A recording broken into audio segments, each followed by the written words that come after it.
Although I've always looked at photographs, I've also always thought of the human body outside the photographs. And I think there could be an overemphasis on the photograph in my work, because the last thing I want it to be is photographic in any way.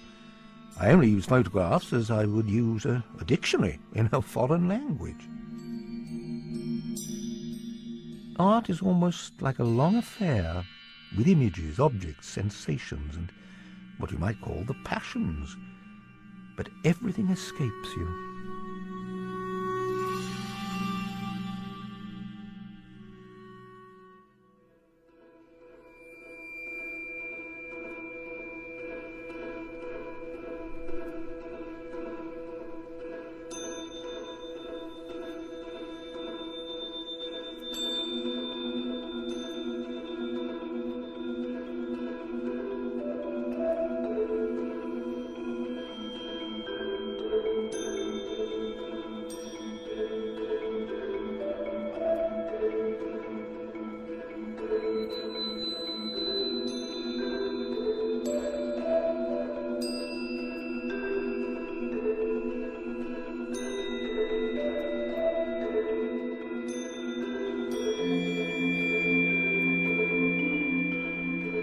Now I feel that I want to do very, very specific objects, though made out of something which is completely irrational from the point of view of being an illustration.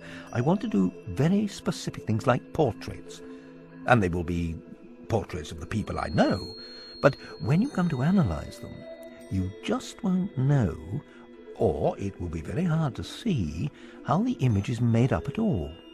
And this is why, in a way, it is very wearing, because it is really a complete accident.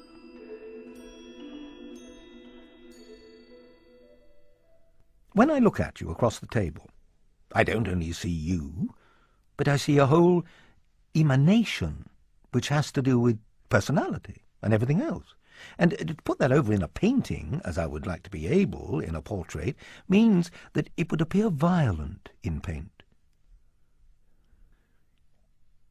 We nearly always live through screens, a screened existence, and I sometimes think that perhaps I have, from time to time, been able to clear away one or two of the veils, or screens.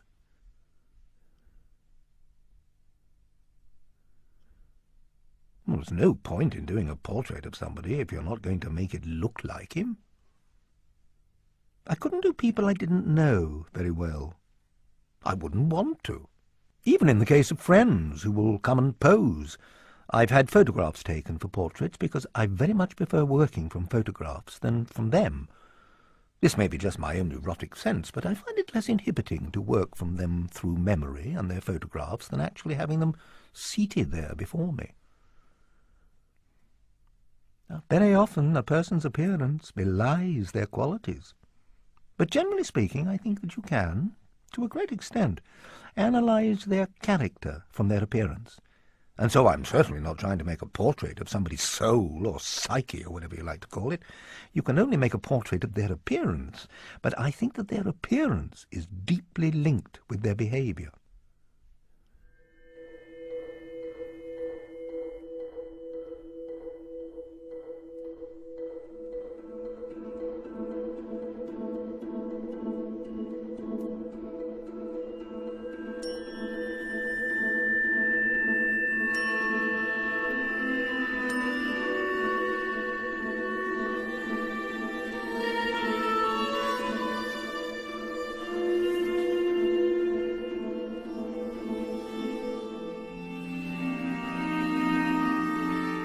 You must distort to transform what is called appearance into image. The more artificial you can make it, the greater chance you've got of making it look real.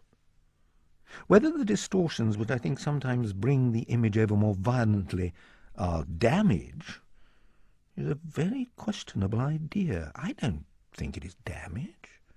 You may say it's damaging if you take it on the level of illustration, but not if you take it on the level of what I think of as art. One brings the sensation and the feeling of life over the only way one can. I don't say it's a good way, but one brings it over at the most acute point one can.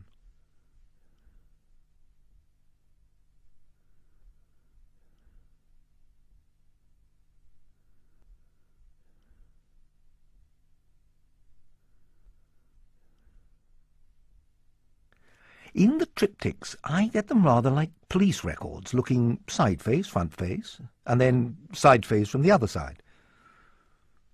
In trying to do a portrait, my ideal would really be just to pick up a handful of paint and throw it at the canvas, and hope that the portrait was there.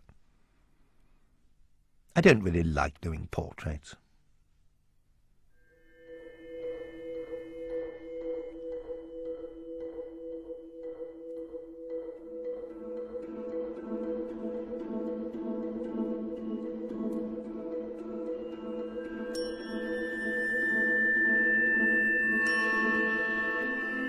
A lot of people I've known very well have died. It's just a process of growing old.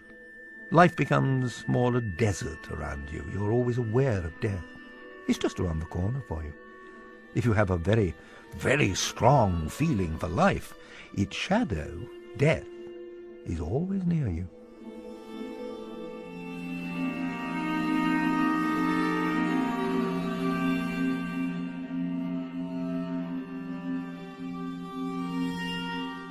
It's always more difficult, or seems more difficult to me, to do heads of people who are dead.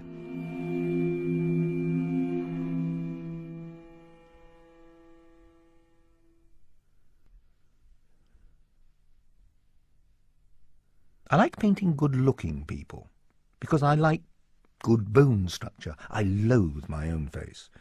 But I go on painting it only because I haven't got any other people to do. One of the nicest things that Cocteau said was, "Each day, in the mirror, I watch death at work." This is what one does oneself. The important thing is always to succeed in grasping something which is constantly changing. And the problem is the same, whether it's a self-portrait or a portrait of someone else. I do absolutely understand what Giacometti meant when he said to me, "Why ever change the subject?" Because you could go on for the whole of your life painting the same subject. It's very interesting to me, for instance, that the great Rembrandts are his self-portraits. And he started them when he was very young and went on painting them until he was a very old man.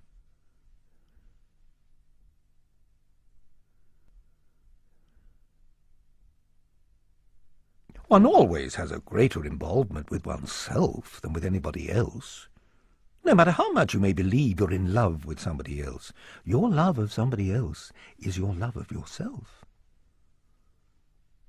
I may very often be discontented and loathe myself, but I'm not trying to bring that out in any way whatsoever. Nor have I a disgust with life. Life is all we have. I mean, here we are here, for a moment.